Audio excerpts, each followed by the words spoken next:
it's straight, it's fine. But when the artery makes turns like this, and it's rigid, it's hard to get a piece of metal to track through. So we have to do something to create some space first. And then what happens to what you drill out? It just dissolves, goes away. It's made into tiny, like nano channels, so it's just very micro particles, and it just kind of washes through the bloodstream. There is always a small chance when you're doing that, there's a chance that you can tear the artery wall and the artery shuts down completely. There's a chance that some of that debris can be bigger than the smaller chunks that it's supposed to be and can embolize. And it can cause problems. I mean, I'm not saying this is without risk. What kind of problems can it cause? It can cause a heart attack. It can cause a heart attack, it can cause a tear in the artery wall, which could potentially make you have to have emergency surgery, which would be pretty high risk. So there's none of these options are without risk. If you do medicines only, it's low risk as far as having any complications, but it doesn't get rid of the blockage, so your chances of having a heart attack are still a little higher. If we can get the plaque cleaned out a little bit and open those arteries, it usually will make it less likely to cause you chest pain and theoretically less likely to cause a heart attack, although I can't even guarantee that. But looking at everything, that's kind of what we felt like was giving you the best long-term option, is to try to work on those arteries. So I've tentatively got it scheduled for tomorrow morning at 8, but we don't have to do it if you don't want to.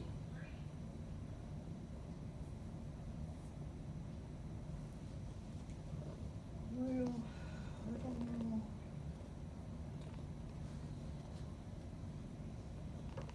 What do you think? Well, I don't want you to not do something. You've gotta do something. And I don't think that just medicine is enough. And like they're saying, that the surgery would be very, very hard on you. And even after the surgery would be real hard for you. And I think that's more of the issue with surgery. It's not getting you through the surgery, it's getting you through the rehab afterwards, because Well, it's what tough. are we talking about is that hard to rehab? You gotta do a lot of walking. You gotta walk a lot, like a couple of hours a day of rehab. A couple of hours? And they have seen how you get around and they don't think you can do that.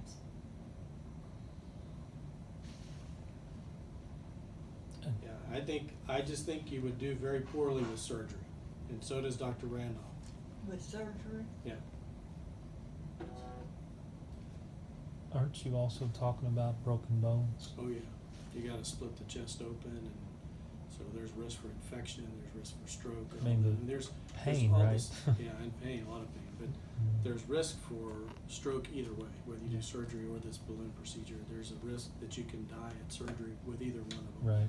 And neither one of them are high risk of that happening, but it is Right. a risk. It's probably about in the range of 1 to 2%. Right. So there is a risk, but Sure. it's if you don't do it, then the risk for heart attack is much higher Right. down the line. So trying to We've get heard them about open- that. yeah. So trying to get them open, I think it's reasonable to do, and again, I can't guarantee a perfect Sure. outcome. No, we understand. I've looked at that. the film so many times now, I feel like it's drilled into my head. Yeah. I think we can get a good result. Do you know which two you're already gonna do? Yeah, Stamp I them? think the one on the front of the heart is the bigger artery, and that's one, there's 2 places in there that we would try to work on. Mhm. Yeah. If that goes really smooth and there's no problems, then we would try to work on the right coronary Yeah. artery also. That's the ones that we were thinking. Is it Yeah, this so, one? no, so this one and this Uh-huh. one, these are the 2 probably most critical Okay. in terms of, just because this supplies more territory. Okay. So these are the most critical to try to get better. And then second would be this. These arteries, even though it shows a lot of blockage, are pretty small. Okay. And so I'm not sure we could get a good result regardless. So my thought was fix these. If it goes perfect, maybe do this one and then treat her medically for the other. If that fails, then you could come back and try to do something. But I'm not sure we can get a good result on that artery on the backside.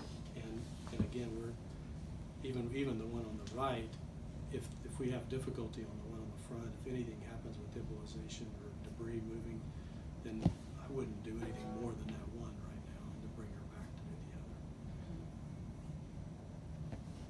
other. Is the calcification that she has, is that a common thing that you see? With aging, it goes along with it a lot. Yeah. I mean, it seems like some pretty high blockage numbers in that, so that's what I was wondering if that's common for you to see and to do surgery on. Oh, yeah. I Okay. mean, we do anything unless it's more than 75% block Okay, anyway. So okay. seeing 90-95%, I had a guy today that had 99% blockage in an artery, opened it up, Okay. doing fine. So Yeah. there's So that's a very, pretty very common procedure. Yeah. extremely common. Yeah. And it's not that it's uncommon. They're just when you're talking about somebody in an aging population and when they're having that much calcium and you're having to do this drilling through there, there's just risk. Oh, involved sure, with all sure. that. So,